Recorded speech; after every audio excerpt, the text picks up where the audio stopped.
All right.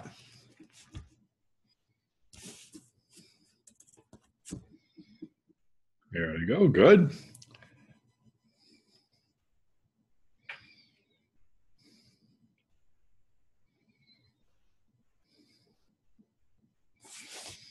Well, there should be a couple more coming. Ah, there they come. Good.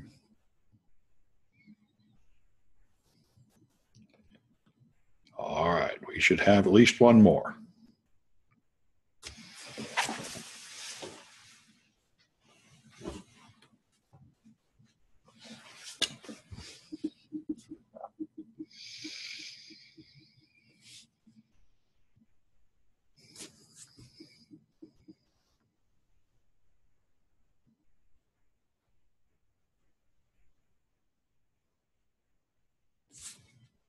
All right, I think they'll mosey in.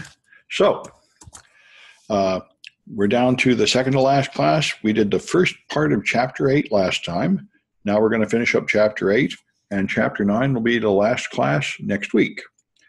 All the quizzes are up, and I will put up a final exam you can take if you like. Although you're not getting a grade for this, it might help you to prepare for the real certification. So, here are some operational preventive detective controls.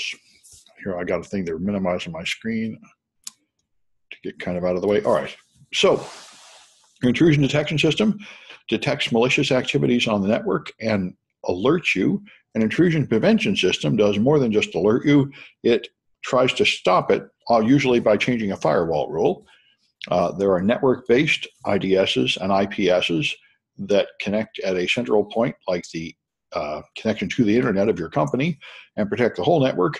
And then there are host-based systems like Tripwire that you can put on one server or one device that protects that single device, and therefore it also has access to more detailed information about what's happening on that device, like log files. So you might have the internet coming in on the left and then a firewall protecting your network, and then you put an intrusion detection system in your network to protect some portion of it, and then you'll have some ability to manage it, which may be on a separate device. So this is the detection system that is just copying the traffic without blocking it, so it is not in line with the traffic. It just has a tap or a hub that sends an extra copy of the packets over there. And here's the intrusion prevention system, where it's going to be in line so it can block traffic that goes through. All right, some IDSs use pattern matching, like Antivirus, just looking for static signatures of attacks. Some try to detect protocol errors, invalid packets, and things like that. Others have anomaly detection to try to stop unrecognized attacks. And this is a pretty difficult and unreliable system, but they try to measure what normal traffic is and detect deviations from the traffic. Normally, if you're going to do that, you really want to have an IDS and not an IPS, because that system is subject to high false positives. And it might be okay if you have some alerts about things that are not really a problem, but it's really not okay if you start blocking things that are not really a problem. The SIEM system is your point of central administration and central log review. Things like Alien Vault is one, Splunk. Splunk is a very big one. This is a system that gathers data from many sources, logs, and system monitors on many devices, and puts it in one place, and then you can analyze it all in one place and have a series of alerts and queries there. There are different ways to do this. Now, continuous monitoring is one system, although that is usually not really applied to detect intrusions. It's more to maintain compliance. So you will have a notice that tells you if somebody turns off their antivirus or installs unapproved software or attaches some unapproved device to the network. Anyway, data loss prevention is another popular activity since Google made it famous in 2009 by detecting the Chinese stealing their data. A lot of people now watch the outgoing traffic to see if your sensitive data is leaving the network and going to an unauthorized destination. Your endpoints are where most infections begin. where people are browsing the internet and reading emails, it is pretty easy to trick them into clicking a link or installing the wrong product. And so you have special security at that point. This is where you put things like antivirus, whitelisting, other controls like disk encryption and firewalls and so on to try to limit the harm done as people make mistakes on endpoint devices. Antivirus is still extremely popular. Pardon me, I'm missing an N here. All right. And a lot of people are debunking antivirus, finding flaws in it, and deciding it's not as effective as amateurs think it is. I've seen numbers saying it stops 3% of attacks or something, but it does stop a certain kind of attack, a dumb attack, where someone sends exactly identical file to a million victims. This usually is blacklisting, where it tries to have a list of all the known bad files in the world. And that remains the most popular technique because people don't like false positives. Another technique that some of them apply, I know F-Secure's antivirus does this by default, is whitelisting, where you can only run software that is known to be a good product. It seems to me like this would be effective if it was used more often, but it's not terribly often. I think corporations find it too difficult to maintain the whitelist and update it with patches and stuff. But anyway, there are ways to do it. I know Microsoft's software restriction policy lets you do it by a hash value of the file or by a file path and name. And some products can also use a code signature. I'm not sure if the Microsoft offering does that, but it is possible. Removable media controls are quite important if you want to control what people use. For example, you might not want to let them pick up USB sticks they find on the ground and plug them in. So you disable auto run, which is disabled by default on all Windows systems since I think Windows XP Service Pack 1, so that when you plug in the USB stick, it doesn't automatically run software on it. And you can also have restrictions that only let the approved company recognized USB stick be used and no strange sticks permitted, which is a pretty good idea. Disk encryption has been around for a long time in various forms, but what Microsoft learned is there earlier forms of disk encryption built into the Windows NT file system that only protected one folder are not good enough because the operating system makes extra copies of documents in various other places on the disk. So if you encrypt your home folder or your documents folder, that doesn't really mean that the data in there is protected. So what you have to do is encrypt the whole hard disk. And Microsoft has BitLocker, and there's other ones like File Vault to encrypt the whole disk. And that is what makes it really protected, so that if you lose a laptop, you do not have to have a breach notification. You can say everything on there is encrypted, so we are not regarded as having lost that data. And there are no major flaws in the current disk encryption software.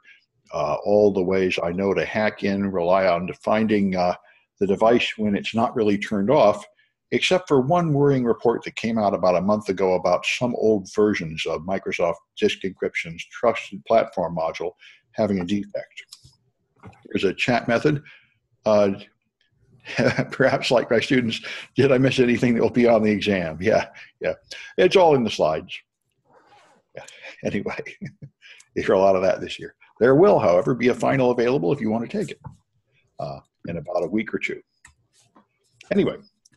All right, so honeypots are systems you put up intending to attract attackers. There are various ways to do it. You might do something as simple as run an application like HoneyD, which just listens to network requests and pretends to be a Linux server, but it isn't really very much like a Linux server at all. It only has a few commands. It'll just fool automated processes, really. You can also run virtual machines for a whole network of virtual machines to let people attack them. All right, and the main reason you do that is just to distract attackers so you have a chance to detect them, or perhaps you want to learn about their methods or get samples of malware. All right, and let me just adjust something about this, this system here. It's picking up random noise. Okay, so, all right, then there's configuration management. Your routers and switches and firewalls and other devices have configuration settings, and you should have a policy of setting them in a more secure mode than the default typically for your company, and that's called baselining, where you have the baseline configuration for a new device also called server hardening or device hardening.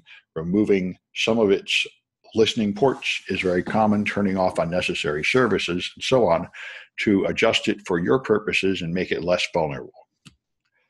Patches are a big issue. I was just reading an angry editorial today about the Windows 7 system. Microsoft used to let you pick and choose patches, and that was very good for companies because companies often have third-party and proprietary software that patches break, and they would like to put on most of the patches but skip a few, and Microsoft is now making that very difficult to do, and people are complaining. Anyway, it is certainly necessary to test patches before deploying them at a company, and that means you take some additional security risk by not putting on security patches, but you improve availability by not putting on patches that will crash important services. Vulnerability management does vulnerability scanning and then assesses if you have known weaknesses, and then you remediate them and keep on scanning to make sure they don't come back. This works for known vulnerabilities that have known mitigations like patches. It doesn't do much about 0 days. That's the problem. People are afraid of these. This is what the nation state actors do, and the most serious hackers. They develop new attacks and they keep them secret, so your antivirus company doesn't know and your operating system designer doesn't know, and there's no way to protect yourself until they use it enough times that they get caught and somebody puts it in a database. Something that we have been promising for years that is probably going to really start happening very soon is artificial intelligence firewalls that can really spot 0 days on the wire. The AI is making great leaps forward, and I expect that will start being available quite soon, but it's not in common use yet. Change management watches to see what people are changing about your network. Your users might want to add an extra wireless access point for their convenience or adjust some firewall settings so something will run. And you usually don't want to let people do that sort of thing casually. You want them to submit a request for the change and have a change review board consider whether that's really a good idea or not, so that people aren't lowering your security posture for unimportant reasons. So you identify a change that someone wants, you propose it, then you assess the risk associated with it, test it, schedule the change, notify people, implement the change, and then measure to see what the real results of the change are. This is the right way to do it so that you don't end up taking your security posture down for no good reason. It's a more controlled way to handle the fact that everything always keeps changing in IT. So we're up to the Cahoots B, which is these ones. This is 125, 8B. There we are. All right. And we have 5 people, so there may be up to 4 Cahooters.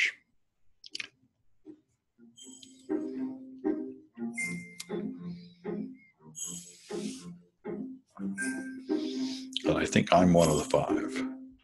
Yep. Okay.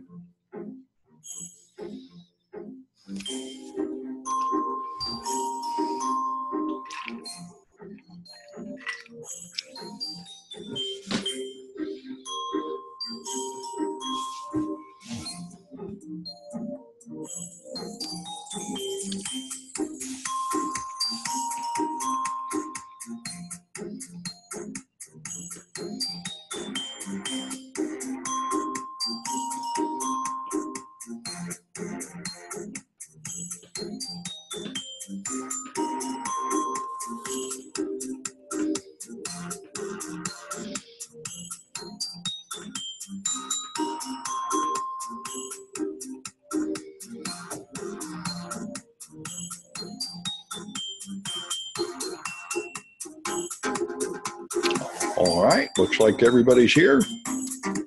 4 questions. What defense prevents PII from leaving the network?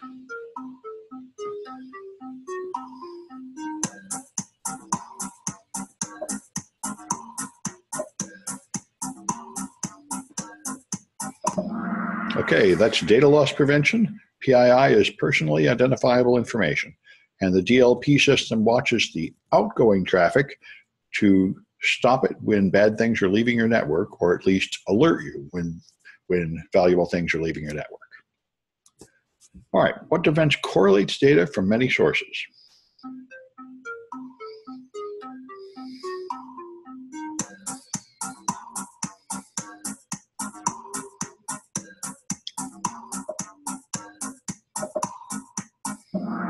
Okay, that's the SIEM, Security Security Information and Events Manager.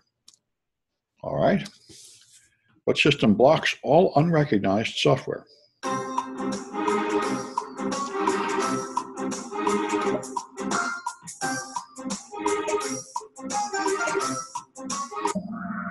That's whitelisting. You enumerate all the good stuff, and anything not on the list is blocked. All right, what events compares traffic to a baseline of normal activity? Got a typo in there.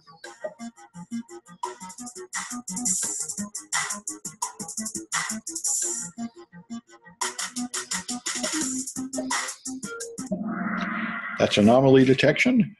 Traffic is anomalous if it is different from the baseline. All right, so DC is the winner. Let's do another section here. All right, so continuity of operations. Here are some issues associated with keeping operations at an acceptable level. One thing is service level agreements. Your external contractors, and indeed sometimes internal parts of the company, make internal contracts as well. And one aspect of that is a service level agreement that specifies what you are demanding and what the punishment are if they don't succeed at it. So you might have 3 or 4 or 5 nines of uptime promised. And if they don't keep it up that percentage of the time, then there is some financial or other punishment consequences here. Fault tolerance is you have to understand the terms. A fault is when something breaks, and a failure is when end users no longer receive service. So a fault-tolerant system is a system which can have a fault but not a failure. So if you have a redundant array of disks, when one disk fails, there is a fault, but you have other disks that take over the work, so the end user still receives service, and therefore it's not a failure, and that's what you want. And in general, all these systems work by redundancy.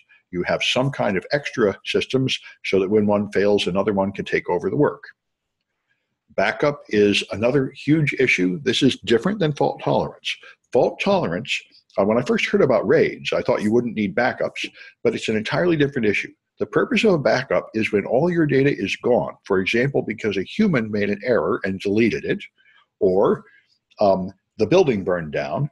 Backup is another copy of it somewhere so you can recover from that. Fault tolerance is a way of avoiding downtime entirely by having automatic systems that take over.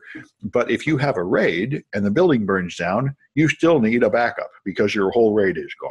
So they serve different purposes. The simplest kind of backup is a full backup where you copy all the data off the server or devices of interest. If you have a lot of data and it changes too fast and you don't want to pay for backup systems that can copy it all in say, a day, in like a night between work days, then you use these complicated systems where an incremental or a differential system copies only the data that have changed since a previous backup. Now, the incremental backup does the data change since the last backup of any kind. Let me get rid of the full backup here. There, that's the best way to say this. So if you might have a full backup on Friday night, and then an incremental backup on Monday, Tuesday, Wednesday, and Thursday, and then if it crashes and you want to get back to the way it was on Thursday, you have to play 5 tapes. You have to play the previous Friday's tape to get started, and then all the incremental tapes up to Thursday. A differential backup just backs up all the files that have changed since the last full backup, so recovery will take no more than 2 tapes. All right. A RAID is the redundant array of independent disks, or maybe inexpensive disks. This is where you have many disk platters and often multiple disk controllers all working together to save data and usually to save extra copies of the data to attain fault tolerance. RAID 0 is mirroring. here's some terms. Mirroring is where you have another disk that is just a complete copy of the first disk, and I think that's RAID 1, not RAID 0. Skipping is where you write data across many disks, also called striping, where the point of it is to make reads and writes faster, but it does not typically include fault tolerance. And parity is fault tolerance. This is where you take a block of data and another block of data, and you XOR it and save the results somewhere. The point of this being, if you have several blocks of data and a parity block, any one of them can fail, and you can XOR all the remaining ones to recreate the drive that has failed. So it's a convenient mathematical feature that makes it easy to provide fault tolerance at a low cost. And there we are. All right. So RAID 0 is striping to make the disk faster, but there's no fault tolerance. If any one of the platters fails, you lose access to the data.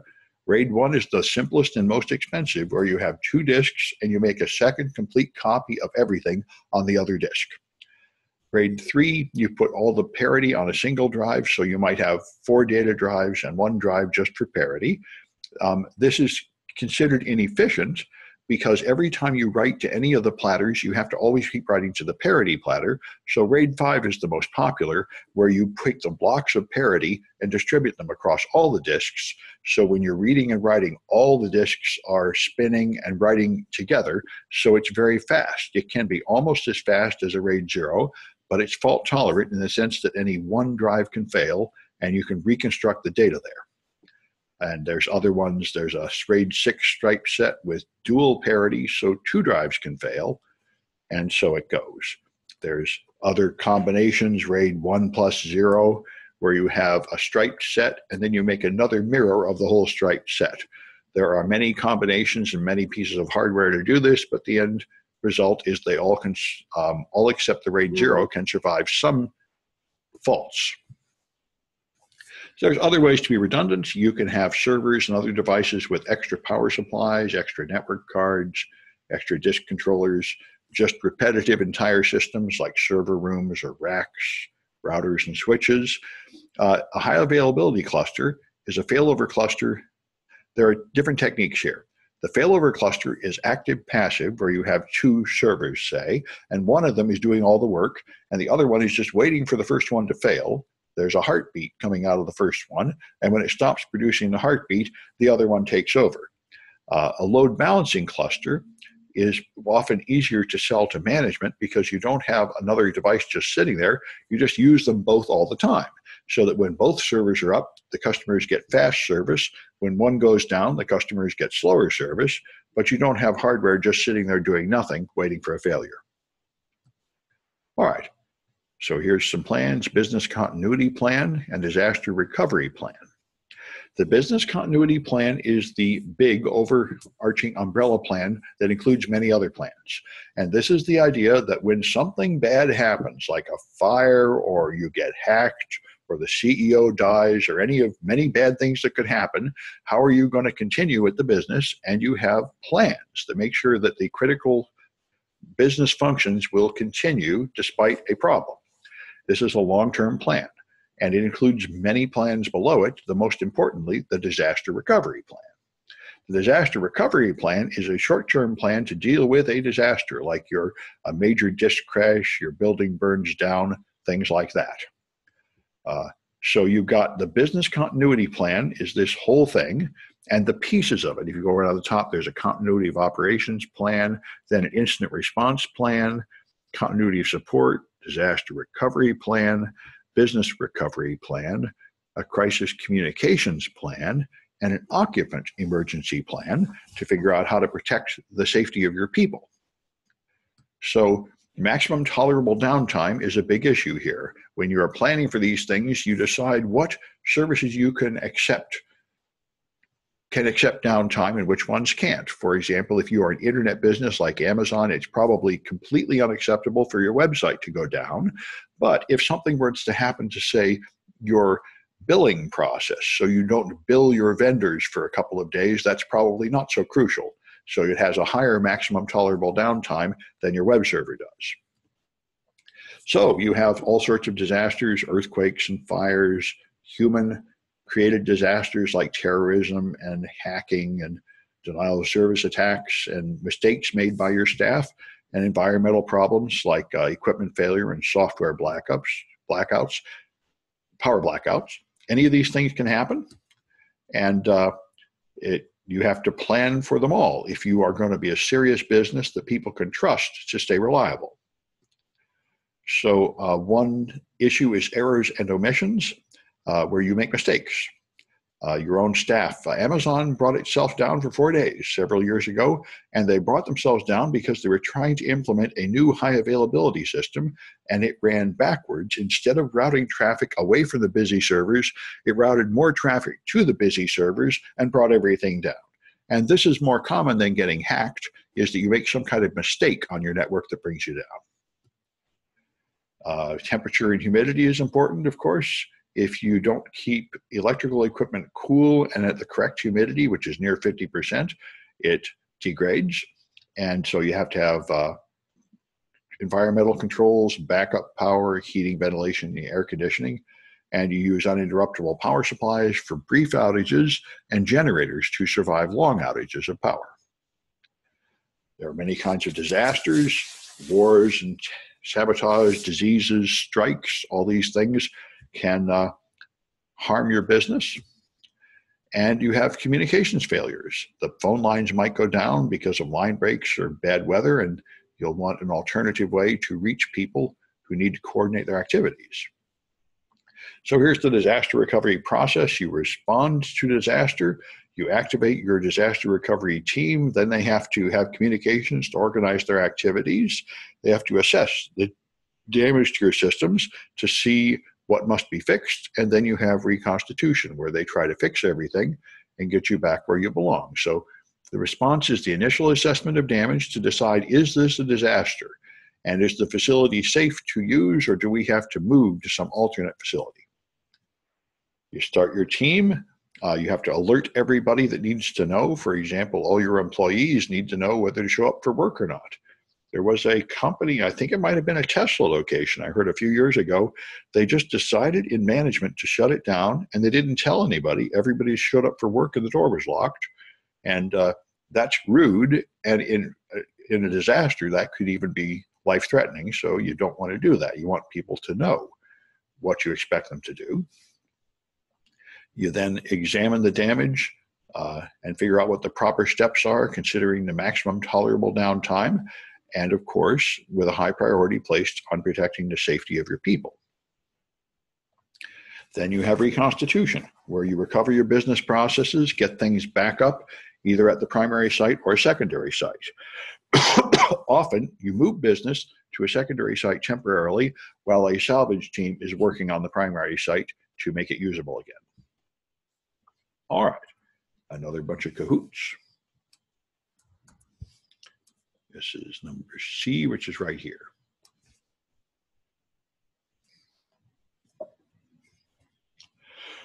All right.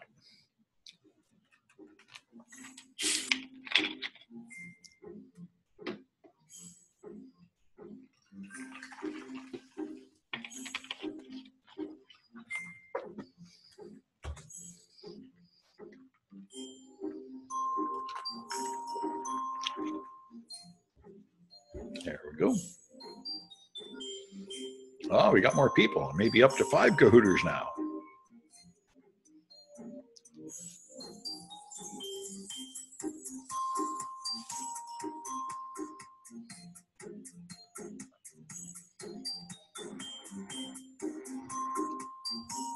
I'll wait a few more seconds, see if more people are coming.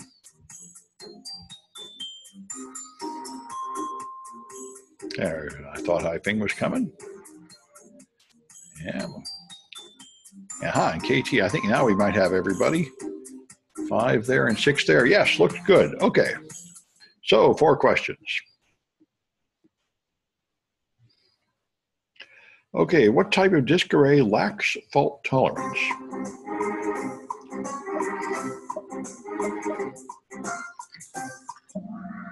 That's a RAID 0. Good. What type of backup requires more than 2 tapes to recover?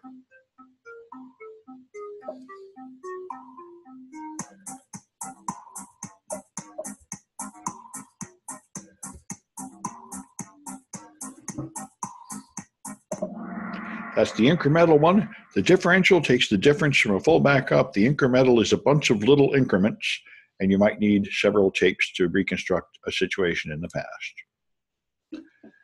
What type of server cluster uses all the servers all the time?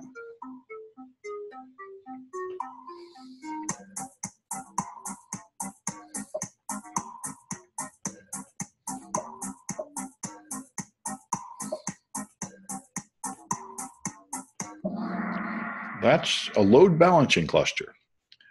Striped is disk arrays, not servers. But a load balancing cluster makes sure that they're all busy all the time.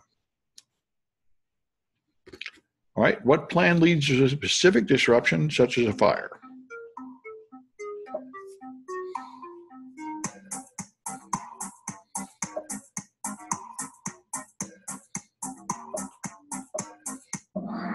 That's a disaster recovery plan. All right. So DC is on top here. And let's go to the last section. I think this is the last section.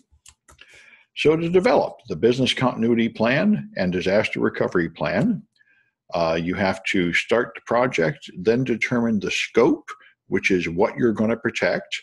Then you perform this difficult job of business impact analysis, which is deciding how important every part of your business is. You identify controls and a strategy, make a plan, then you implement the plan, train your staff to do it, and test it, and then you have to keep maintaining it by updating it and making sure that it still works and considering new changes.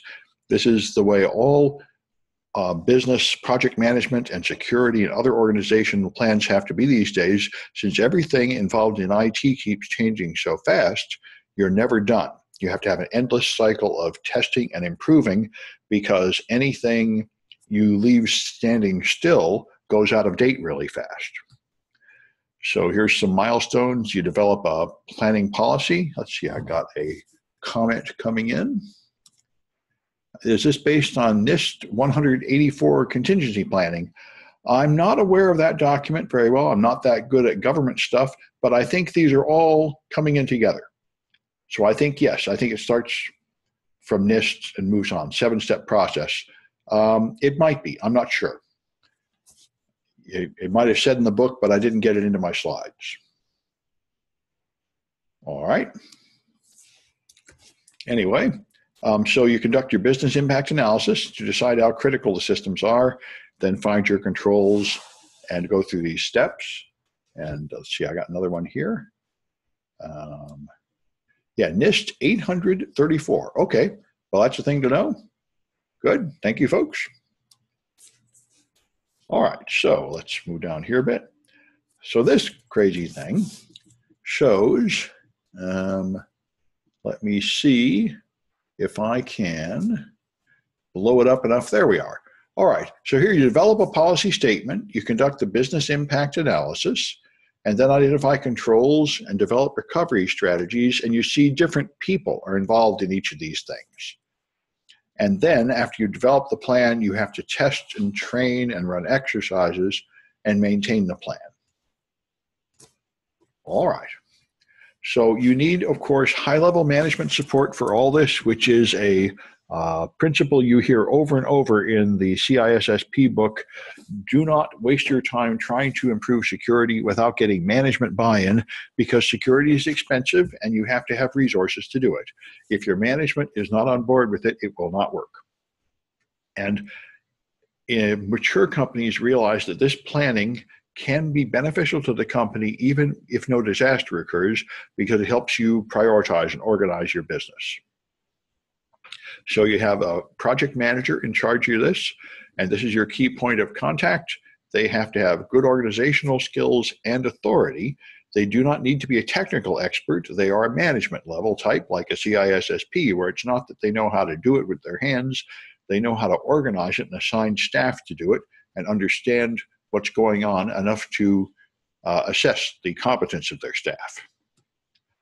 So you make a continuity planning project team, and you're going to need all the stakeholders there, all the people that might be affected, like your public relations team, your managers, your physical security team, and IT, and so on, so that everybody makes sure that their interests are represented in the plan. Then you decide what to protect. You have to figure out what the assets of your company are and which ones are important enough to be required that you have to protect them. And therefore, what resources you're going to use. You are trying to demonstrate due care and due diligence here. So you are displaying effective responsibility to carry out your duties. So you assess the critical state. You decide for your IT assets, who uses them, what business process do they support, and how much would it really hurt the business if that process was gone for a while. That's business impact analysis, and the goal is to determine your maximum tolerable downtime for things. Then you do a risk analysis, including a vulnerability analysis, so you can decide how difficult it is to maintain a certain level of service. So here's some example. If your server room is not locked, that's a vulnerability. Unauthorized people might go in and mess with the servers. So your mitigation is to lock the room.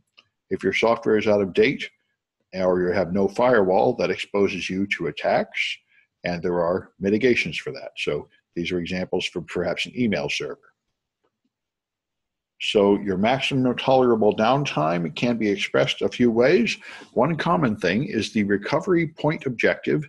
This is if you have a system crash and then you go through a recovery operation, you won't really get all the data back to 100% usually. You might back it up every night, and that means if you recover it, you might lose a whole day's worth of work, and you'll have to do that work over.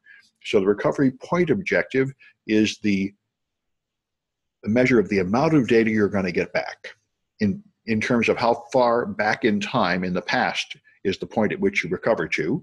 Recovery time objective is how long it takes to actually perform the recovery. And the work recovery time is down here, the time to reconfigure a recovered system. So the maximum tolerable downtime is the recovery time objective plus the work recovery time. So that's the time it takes to perform recovery plus the time to reconfigure the recovered system. All right, so you have mean time between failures, which is often used for hardware failures, but it applies to other things too. How often you think things are going to fail. Then there's the mean time to repair, and there's minimum operating requirements for the environment and connectivity. These are all contribute.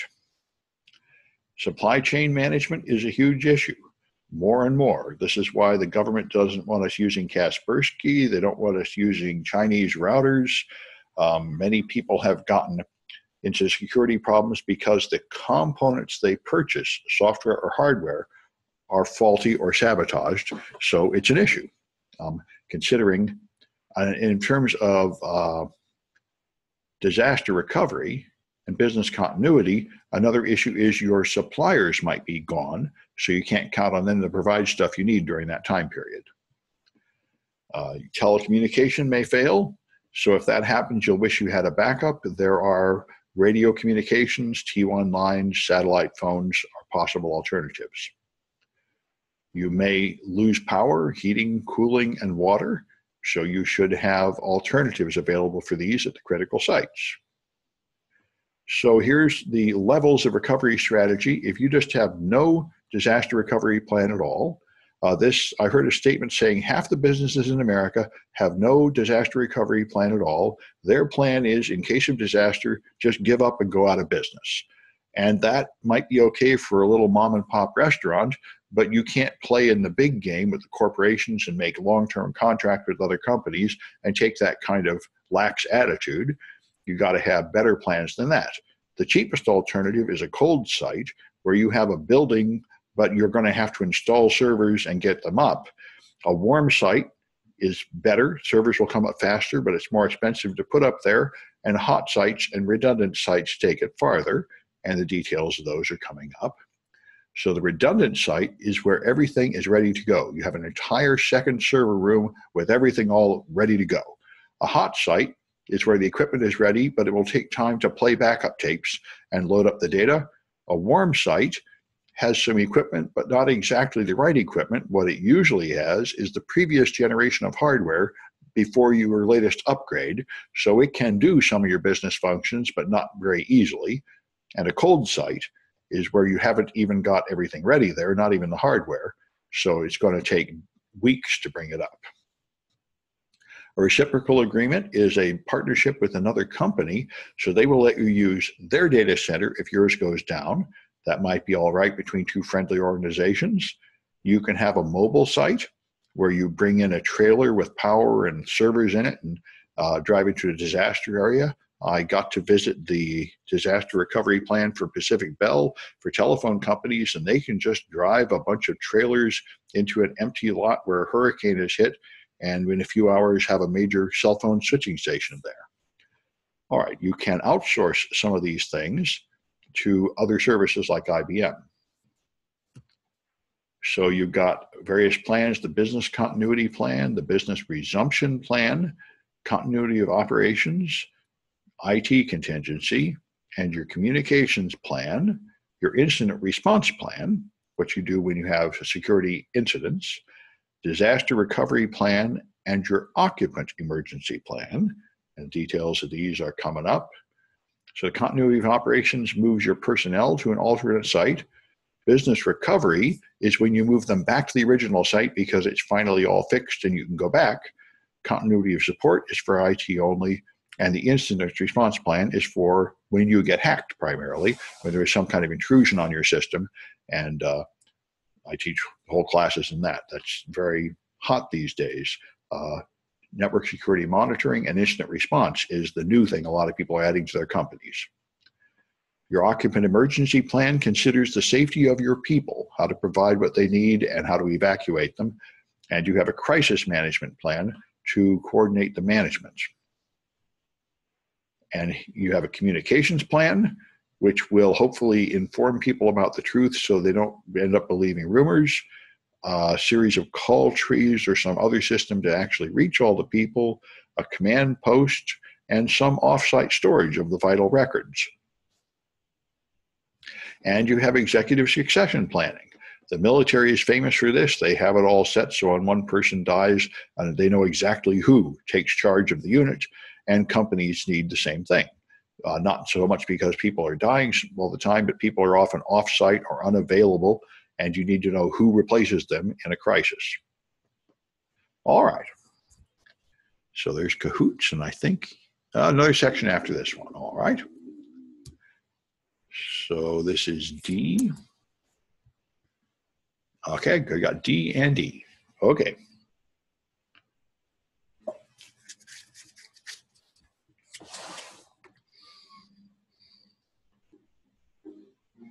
All right.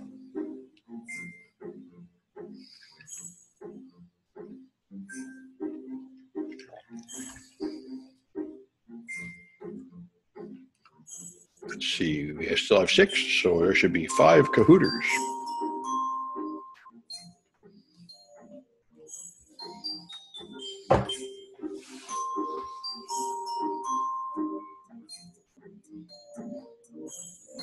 Okay. 4 questions. What value measures the maximum time needed to recover systems?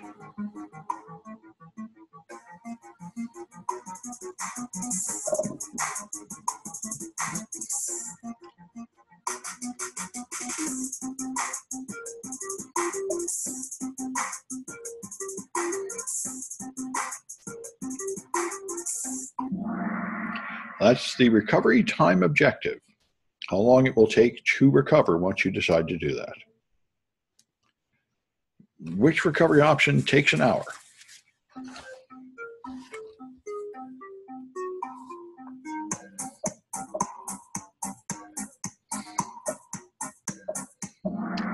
That's the hot site. The hot site, you just have to do something like play a backup tape and you're back on the road. Which process uses another organization's data center?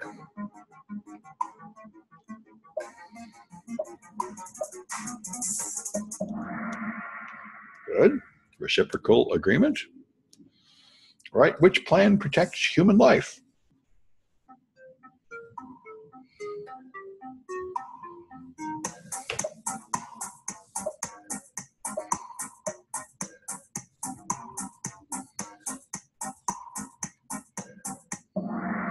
The occupant emergency plan, good. All right, so Jeffrey's on top. And go back to here. So backups and availability. You might want continuous availability. That's a maximum tolerable downtime of 0, where you just have to have constantly running redundant systems, like a geo cluster. That's what something like Google has. If you could not bring down Google with an atomic bomb. If a whole city was gone, the traffic would just flow to other cities where they have copies of everything, and it would continue to work. You might consider using paper records during a disaster. I know that's what hospitals were reduced to after the WannaCry worm. They actually had to go back to billing customers and handling medical records on paper because computer systems were unavailable. So we talked about these, the full backup, the incremental backup, and the differential backup. You might be storing on something other than tape, but it's usually tape. So you might have first in, first out, where you have some number of tapes like 14 and you just cycle them. So you have 1 tape per day and it only goes back a certain number of days and that's it. This is usually not good enough. I know at the company I worked at, a financial company, there were cases where someone had made a mistake and deleted an entire case's records, and it wasn't an active case, so you wouldn't even notice that for months. And in such a case, this kind of backup is not good enough, so we used the second one, grandfather, father, son. You have tapes for every day in the week, and then 1 day a week, like every Monday, you take out the weekly tape, that's the father, and keep those, and then you take out the monthly tapes, and those are the grandfathers, and in our case, we just kept the grandfathers forever. And so we were able to go years in the past if necessary, and sometimes it was necessary. Electronic vaulting makes a copy of your data over the internet. This is becoming quite popular now that the internet speeds are fast enough to really move a lot of data. This is just a way of outsourcing, handling the other copy of data and protecting it. It should of course be encrypted in transit, so you're not exposing your data on the wire. There's a thing called remote journaling that saves checkpoints of your data, and database shadowing that maintains 2 identical databases, because a database is typically the structure that has the most rapidly changing data, and you don't want to lose that. If people are, for example, making buy orders or stock trades, they don't want to hear that their buy order didn't go through because some server went down. They want there to be a second copy of that so that it doesn't get lost. So your high availability options, an active system is a high availability cluster. Then the active passive system has the heartbeat, so one of them is not used until one is detected to go down. One thing that happened at my college a few times is one firewall would go down and the backup firewall would not come up because the first one continued to put out the heartbeat, even though it was no longer providing service, which is a problem with active passive. It may fail to fail over, and then you'd be better off with active. If a company, this is a particular issue in IT, you might decide to standardize on some product like Novell NetWare or something, and then that company might go out of business or declare that product end of life or something, and then you're going to wish you could continue to maintain the system yourself. So you can have software escrow where the proprietary source code is held by a third party and it will become available if you need it.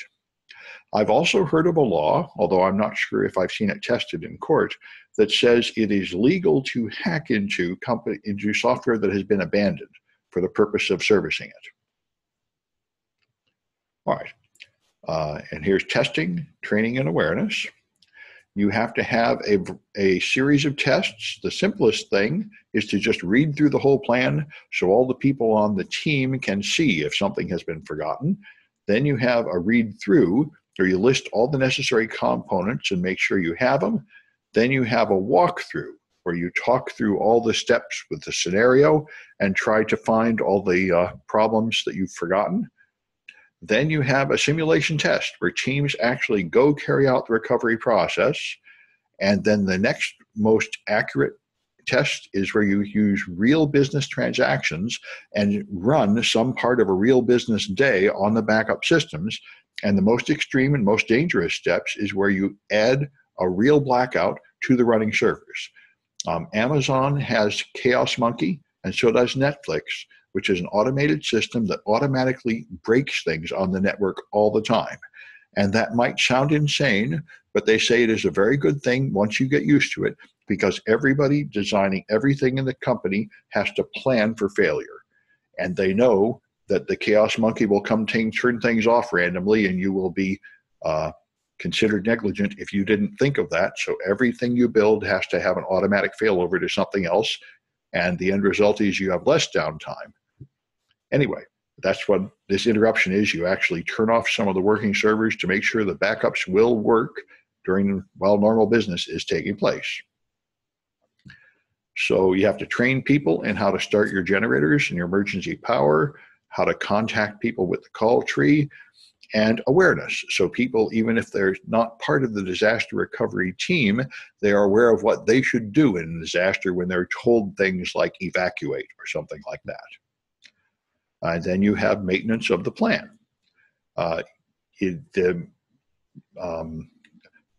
Your team should be on the change control board so that they can detect if the changes people make have an effect on disaster recovery.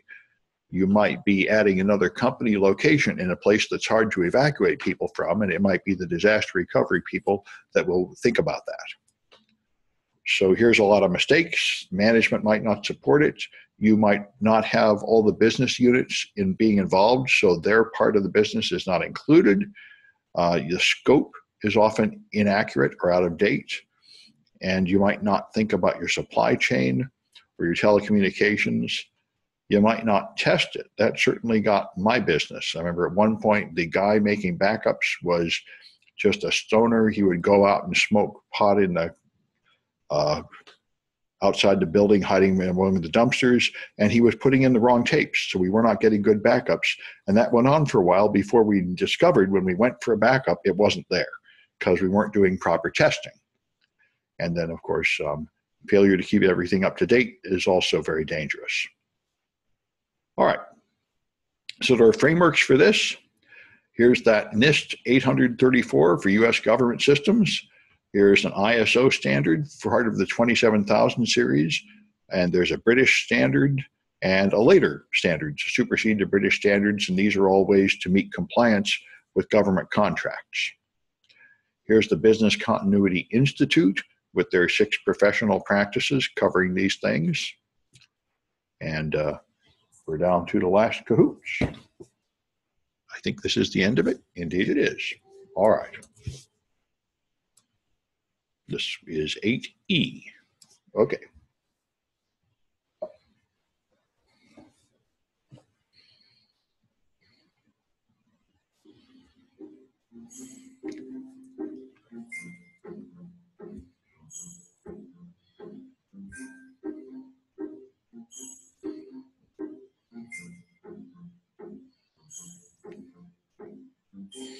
All right.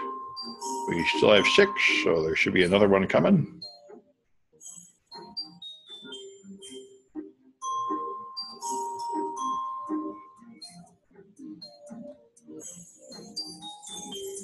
Okay. 4 questions. Which system has an MTD of 0?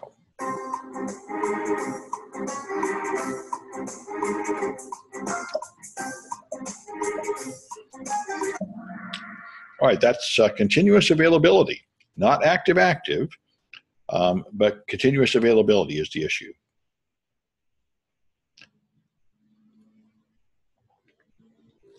Which system has 2 identical copies of a database?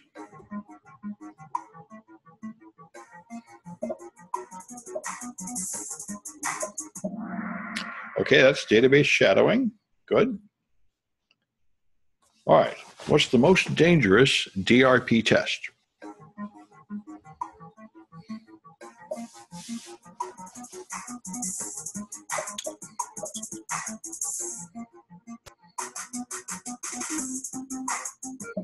Okay, obviously complete interruption.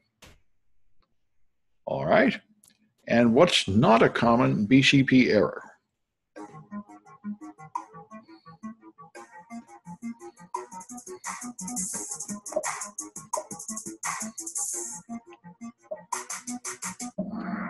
Yeah, it's unlikely that people would test too much. Much more common, they would test too little. So HiFing is the winner. All right, well, we're nearly done. There's just one more class a week from today when we'll do Chapter 9. So if you got any questions, bring them up.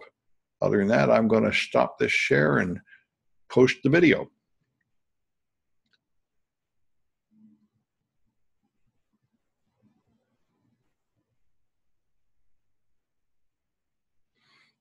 All right, looks like there's nothing, so I'm stopping it. I'll see you in a week.